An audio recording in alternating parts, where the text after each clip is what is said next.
फैसलाबाद में शकरकंदी बेचकर बच्चों का पेट पालने वाले अलादित्ता के नाम एफबीआर ने 33 करोड़ रुपए के टैक्स का नोटिस भेज दिया। टाइल फैक्ट्री जिससे आप पैसा कमा रहे हैं और लेकिन टैक्स आप पे नहीं कर रहे हैं। उन्होंने बताया कि 20 अरब रुपए का जो बिजनेस किया।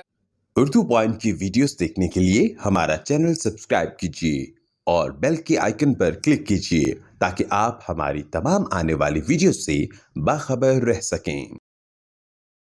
अस्सलाम वालेकुम नाजरीन, उर्दू पॉइंट पर खुशामदीद। मैं हूं आपका मेज़बान अली मुराद। नाजरीन, मेरे साथ मौजूद हैं अलादित्ता साहब, जो फैसलाबाद में पिछले 20-22 साल से शकरकंदी की रेडी लगाते हैं।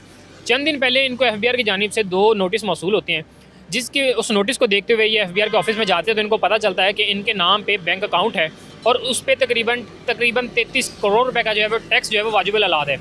तब ये बहुत ज़्यादा शौक होते हैं कि मैंने तो अपना कभी अकाउंट बनवाया नहीं है, तो इतने ज़्यादा टैक्स जो है वो कैसे हो गया। आइए इनसे बात करते हुए जानते हैं कि इनका केस अब कैसे चल रहा है, प्रोसीडिंग उसमें क्या चीज़ हो रही है और इनका अकाउंट आखिर जब था ही नहीं तो उसमें 33 करोड़ आ कैसे गए। सर, जब मैं इधर से घर गया ना तो घर में ना एक नोटिस आता है एफबीआर का। जब वो मैंने अपने करीबी दोस्तों से पता किया कि ये कोई टैक्स का मसला है, तो फिर ऐसे ही पता करते मैं वो एफबीआर के दफ्तर गया। उन्होंने से पूछा कि ये आपने मुझे नोटिस किस चीज़ का भेजा है, मेरे नाम पे कोई चीज़ नहीं है। तो उन्होंने बताया कि ये कोई अल्लाह होम टैक्स है जो आपका टाइल फैक्ट्री जिससे आप पैसा कमा रहे हैं और लेकिन टैक्स आप पे नहीं कर रहे। तो इस चीज़ से मैं बहुत परेशान हूँ। मैं 20-22 साल से यही काम कर रहा हूँ और मुझे कोई ऐसी चीज़ नहीं, मेरे नाम पे मेरा अपना घर भी नहीं है। तो जब आप जाते हैं वहाँ पे और आपको पता चलता है कि 33 करोड़ एक बहुत बड़ी रकम होती है और आपके सिर्फ आप पे टैक्स जो है आपके अकाउंट में वो 33 करोड़ रुपए है, तो मतलब वो कितने जायद का बिजनेस चल रहा था कि जिसका सिर्फ टैक्स ही 33 करोड़ बन गया। ये वो तकरीबन उन्होंने बताया कि 20 अरब रुपए का जो बिज़नेस किया है उन लोगों ने। तो टैक्स का जो है वो मुझे परेशान करते रहे हैं कि आप इधर आओ, आप दोबारा नोटिस भेजते हैं कि आप पेशावर आओ, पेशावर आपको बयान रिकॉर्ड होंगे। तो इस चीज़ से मैं बहुत परेशान हूँ, लिहाजा मेरी हेल्प की जाए। तो जब आपको एफबीआर ये नोटिस जारी करती है तो आपने उनको बताया नहीं है अपनी एप्लीकेशन के थ्रू मैं तो यहाँ पे रेडी लगा रहा हूँ?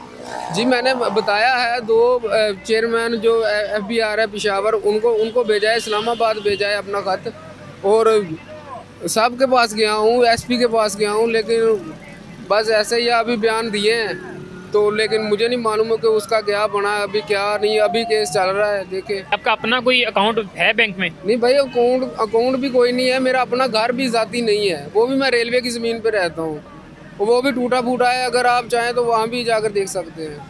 तो क्या अब क्या मामला आपके साथ पेश आ रहे हैं कि आपकी जो केस की सुनवाई है वो कहाँ तक पहुँची है और इसमें आपकी जो मदद की जा रही है एफबीआर की जानिब से वो कैसे की जा रही है? भाई मुझे किसी चीज़ का नहीं पता, मुझे मेरे बयान दिया है लेकिन मेरा शनाख्ती कार्ड अभी तक साफ नहीं है। केस आप तक पहुंचता है और नोटिस वगैरह आपको बार बार आते हैं, तो वो आपके लिए कितना मुश्किल मरहला था आपको इस चीज़ को मानना? भाई वो बहुत मुश्किल वक्त था। वो सारी ज़िंदगी मैं नहीं वो भूलूंगा कि जितना वो बुरा वक्त मैंने देखा है ना, अल्लाह किसी को भी ना दिखाए।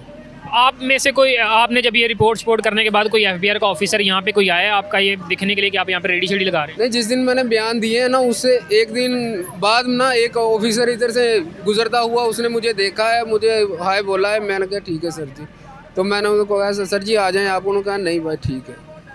तो अब जो है वो कुछ ऐसा हुआ है कि अगर वो जब ये साबित हो जाएगा कि आपका जो आपके नाम पे जो अकाउंट चल रहा है तो उसमें जो रकम है वो एफबीआर अगर जब्त करती है तो उसमें से आपको कुछ परसेंटेज वगैरह मिलेगी, क्योंकि जाहिर सी बात है अकाउंट तो आपके आईडी कार्ड नंबर पे चल रहा है। सर मेरी जान छूटनी चाहिए, मैं क्या करूँगा, मैं अपनी इस मेहनत से खुश हूँ। अच्छा, तो आपने बताया था कि आपका कोई अकाउंट नहीं है, तो आपकी फैमिली में किसी का है? नहीं, फैमिली में भी किसी का नहीं है। हम तो बहुत गरीब आदमी है, हम इसी से गुजारा करते हैं, हमारा कोई अकाउंट नहीं। मैं उधर बैंकों से लोन लिया है मैंने, 50-50 हज़ार लाख रुपया मेरे सिर पर है। अगर आपने वहाँ से लोन लिया हुआ है तो जाहिर सी बात है कि फिर आप ये चीज़ भी समझनी चाहिए ना कि अगर एक बंदा कर्ज ले रहा है तो उसके अकाउंट में इतने ज़्यादा पैसे हों तो वो भला कर्ज लेगा? नहीं, बिल्कुल नहीं लेगा। वो क्यों लेगा जब उसके अकाउंट में पैसे होंगे? ठीक है, मैं तो बरसों से ले रहा हूँ। दो बैंक हैं जिससे मैं ले रहा हूँ, मैंने उसकी रसीदें भी उसे जमा कराई हैं उधर एफबीआर में। तो अब आप जो है आला ओहदेदारान हैं उनसे अपने केस के हवाले से क्या रिक्वेस्ट करना चाह रहे हैं? उनसे यही गुजारिश है कि लिहाजा मेरी जान छुड़ाए। मैं तो बहुत गरीब आदमी हूँ, छोटे छोटे मेरे बच्चे हैं, मैं कब तक ऐसे भागता फिरूँगा? मुझे तो लोगों ने इतना डरा दिया कि वकील ने कहा कि इतने पैसे तो 10,000 तो मैं कहाँ से दूँ 10,000 रुपया। कोई कहता है कि आपको 20,000 लगेगा, आपका केस ख़त्म हो जाएगा, मैं कहाँ से दूँ 20,000?